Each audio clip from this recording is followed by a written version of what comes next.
अस्सलाम वालेकुम, मैं हूँ आता रफ़ी। मोहतरमीन, हमारे साथी मोहम्मद फ़ैसल साहब ने ये बात पूछी है कि माइक्रोसॉफ़्ट एक्सेल में हम उर्दू डिजिट्स कैसे लिखते हैं। आप देखेंगे नॉर्मली जब हम एक्सेल में कोई नंबर लिखते हैं तो वो अमूमन जो लातीनी स्टाइल है, जो कि असल में अरबिक स्टाइल है ये लिखने का, लेकिन लातीनी स्टाइल के हवाले से मशहूर है, इस नंबर में लिखता है। अगर हम इसको उर्दू या अरबिक स्क्रिप्ट में लिखना चाहें, उनके अरबिक डिजिट्स में लिखना चाहें, तो उसका क्या तरीक़ा होगा।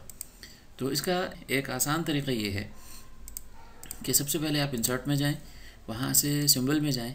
सिंबल में जाके आप कोई भी उर्दू फ़ॉन्ट चुन लें जिनके अंदर उर्दू नंबर्स भी हों।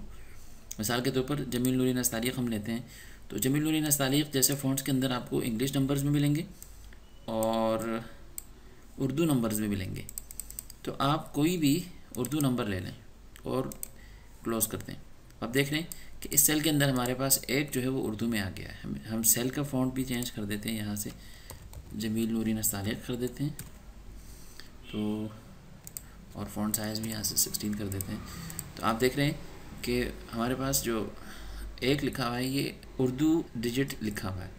तो हम क्या करेंगे, ये जो बॉक्स बना हुआ है इसको हम ड्रैग कर लेते हैं जहाँ तक हमें ज़रूरत हो। अगर एक सीरीज़ चाहिए पूरी हमें, तो उसको ड्रैग करेंगे, तो अब यही डिजिट जो है वो तमाम जगह आ जाएगा।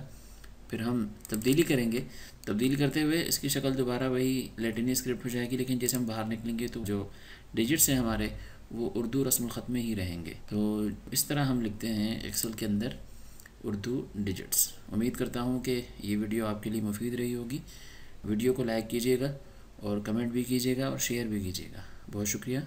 तो हमें याद रखिए। अस्सलाम वालेकुम।